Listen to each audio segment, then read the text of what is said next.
ಗೆಳೆಯರೆ, ನಾವೀಗ ಇರುವಂಥ ಜಾಗ ಮಹಾರಾಷ್ಟ್ರದ ಕೊಲ್ಲಾಪುರದಿಂದ 18 ಕಿಲೋಮೀಟರ್ ದೂರದಲ್ಲಿರುವಂಥ ಜ್ಯೋತಿರ್ಬಾ ಅನ್ನೋ ದೇವಸ್ಥಾನದಲ್ಲಿದ್ದೇವೆ. ಈ ದೇವಸ್ಥಾನದ ಸುತ್ತಲೂ ಭಕ್ತರು ಗುಲಾಬಿ ಬಣ್ಣದ ಪುಡಿಯನ್ನು ಎಸೆಯುವುದರಿಂದ ಪೂರ್ತಿ ದೇವಸ್ಥಾನ ಗುಲಾಬಿ ಬಣ್ಣದಲ್ಲಿ ಕಾಣುವ ಕಾರಣಕ್ಕಾಗಿ ಇದನ್ನು ಪಿಂಕ್ ಟೆಂಪಲ್ ಅನ್ನೋ ಹೆಸರನ್ನು ಕರೆಯುತ್ತಾರೆ.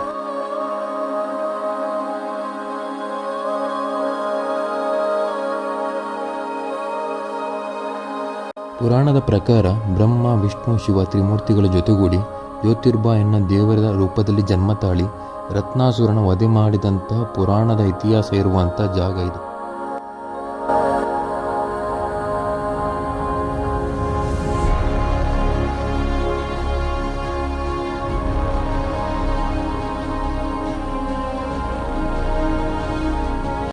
ಹಿಂದೂ ಧರ್ಮದ ಕ್ಯಾಲೆಂಡರ್ ಪ್ರಕಾರ ಚೈತ್ರ ಪೌರ್ಣಿಮೆಯ ದಿನ ಲಕ್ಷಾಂತರ ಭಕ್ತರ ಜೊತೆಗೂಡಿ ಜಾತ್ರೆಯನ್ನು ವಿಜೃಂಭಣೆಯಿಂದ ನಡೆಸಲಾಗುತ್ತದೆ.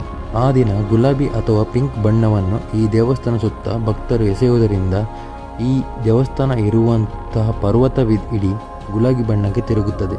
ಸ್ವಲ್ಪ ಪ್ರಮಾಣದ ಗುಲಾಬಿ ಬಣ್ಣದಿಂದ ಕೂಡಿದ ದೇವಸ್ಥಾನವನ್ನು ಈಗ ಕೂಡ ನಾವು ಕಾಣಬಹುದು.